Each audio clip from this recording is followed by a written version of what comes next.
Another young brother murdered by the police. So they're trained that the right side, if you're right-handed, it's going to hold your firearm, and your weak side is going to be your left side, which is going to hold your taser. She's right-handed. Why did she pull her weapon? You have to go across your body to pull the taser. They should tell you that in training, and you're a veteran. So Minnesota is really just slipping.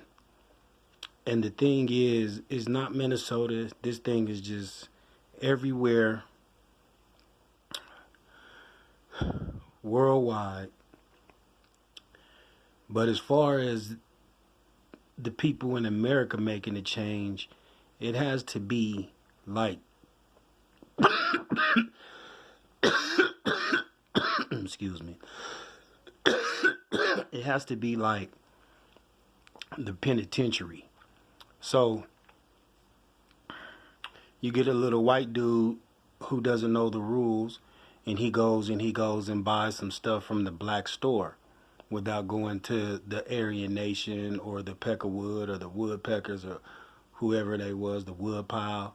They had all kind of motherfuckers, 211. They had all kind of motherfuckers up there. Excuse me. They had all kind of KKK members, skinhead members up there in the prison. So we just gonna say you in Buena Vista. So you in Buena Vista, and all of a sudden, this little white dude comes up and he wants to buy some stuff. So the black dude is out of line because he sells to the white dude, which he wasn't. He's supposed to tell him, hey man, go to your people first, and then if they don't sell to you and they don't mess with you, then you can come because they ain't tripping with you. But so the black dude was out of line. So he sold to the white dude. Next thing you know, boom, they beat the white dude up and they let him know, don't go back and get nothing from them niggas. You come and get from your people. Same way, the little black dude might go in to the store, or he ain't gonna go to the store with the white dude, or if he do, he ain't gonna really never go to the store with the white dude. He probably gonna try to steal his stuff. But if he do go to the store, then he planning on jacking him. He ain't gonna pay him. So when it's time to get paid, then the white dude is tripping like, yo. And the white dude want to go get a knife and all that. And then now the brothers got to get up. So the brothers got to be like, all right, hold on. How much he owe you? Cool. Here go your payment. Boom. We got him. And then somebody got to put hands on the little youngster because he's about to start a race riot. So basically you have to handle your own. And the police force is now, it has to be, forget all that, oh, you have to be held accountable. You should have been held accountable. Okay? We're going to get to the nitty gritty. You have to rewrite your hiring policies. If you have proof and knowledge that this officer is connected to a racially prejudiced organization, network, gang, they cannot work for the police force, and that goes for all ethnicities. Now, so you have to go to the second step, which is going to be an even amount of police officers, which is,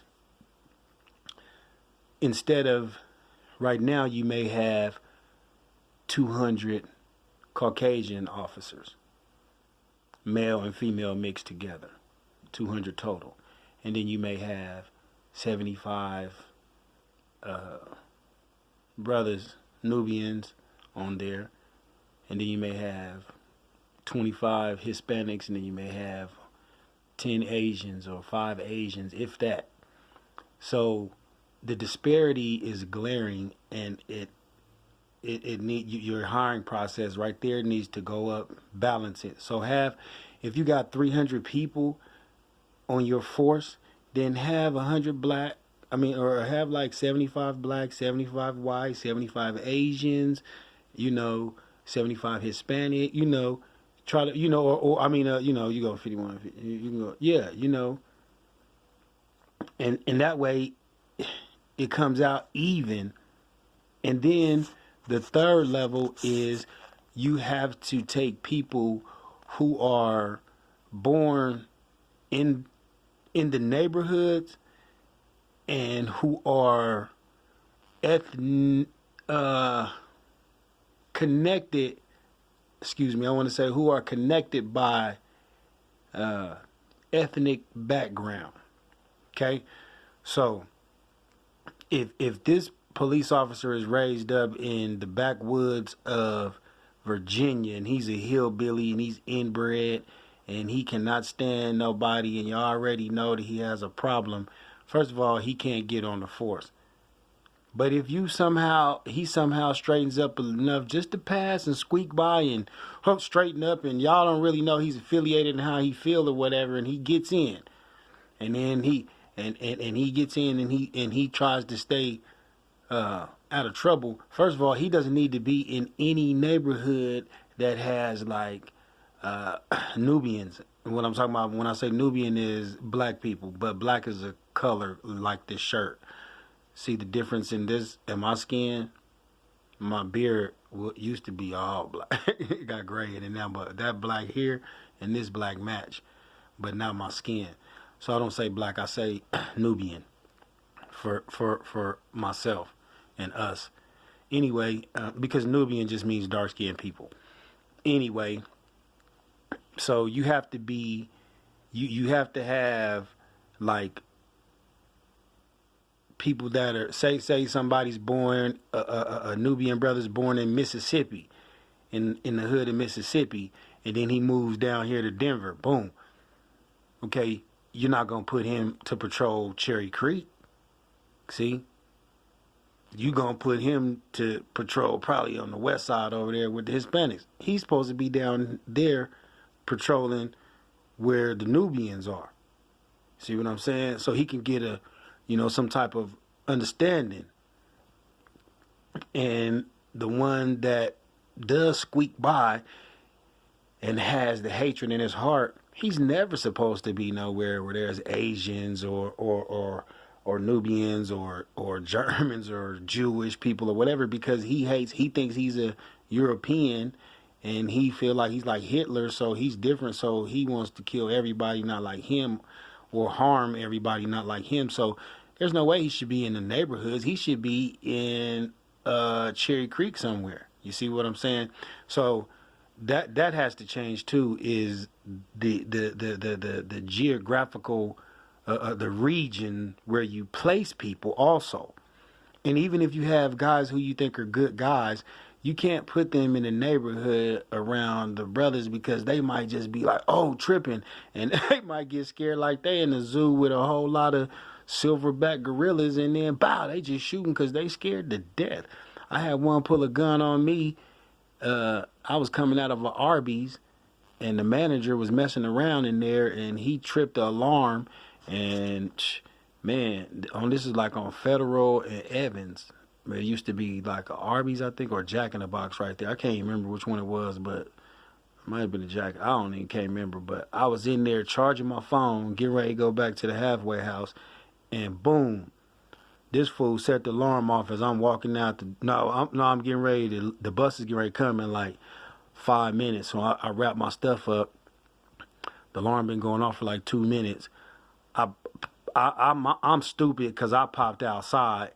Man, this little white cop hops out with the gun and he's like, freeze. And I'm like, so I look at him and I look in his eyes. He is petrified. He's past afraid. He's past scared. He's petrified. And he's a little taller than me. I'm like 5'9". He's like 5'11". At the time I weighed like 190. So he had to be around 200 pounds. So he was bigger than me. He got a gun. He's a police. And he's shaking with the gun. So I'm looking at him and I said, man. So it seemed like the creator, it seemed like the Most High was like, talk to him. So I was like, hey, man. I said, look. I showed him. I said, in my left hand, I got the charger. Look. And then, boom, in my right hand, I got my phone. See? and you got a gun and you still shaking. Man, there's no way you should be a police officer if you that afraid. And when I said that, the other older officer, he's by this time he's out the car now, and he's walking around the front. He's like, okay, that's enough, that's enough of the insults. I said, the insults? Dude got a gun pointed at my face, and he's shaking.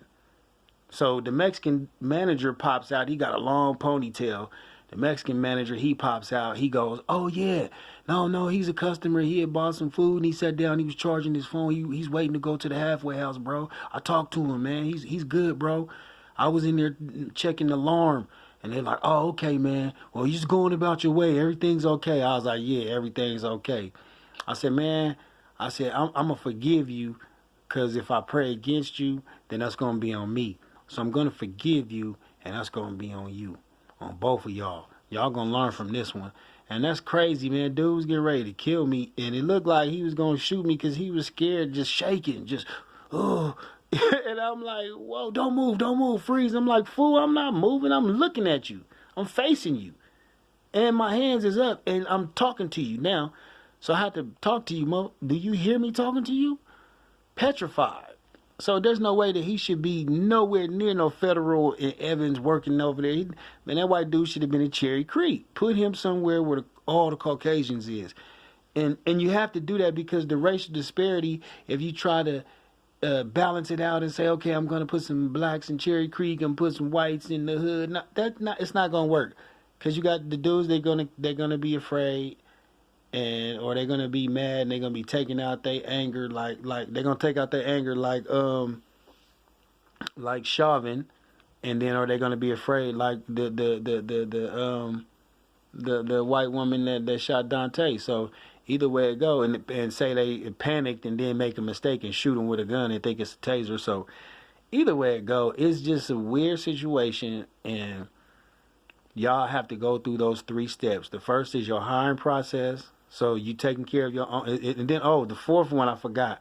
The fourth one, when they go and they do something, they have to go to jail.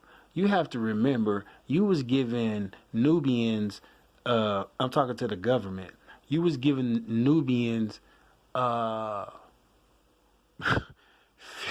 to 1 crack to cocaine amounts in years. So like somebody could get caught with a kilo of powder, and they would get like 5 years max in the federal system. But then somebody get caught with 50 grams of crack gets an automatic. The lowest they can get is 10 years. So you got to plead guilty to get 10, and then if they give you a 2-point downward departure for pleading guilty, then you might get 8.5 or something. So it's like, what? They try to change the laws and all of them, but none of that worked really. None of that really worked. It's still lopsided. But I mean, we in America, KKK, you know what I'm saying? And sometimes it just is what it is, you know. And the government just has to do better in taking care, you know, and prosecuting these people who are murdering, just murdering people and not even murdering, because you got cops that, like, you have male cops that jump on females. So they gotta go to jail for assault, man. They gotta start going to jail, man. You gotta start putting assault charges. Felony assaults on officers should be straight up. If you out of line, it's automatically a felony. Ain't no misdemeanor. It should never ever be a misdemeanor, because if you got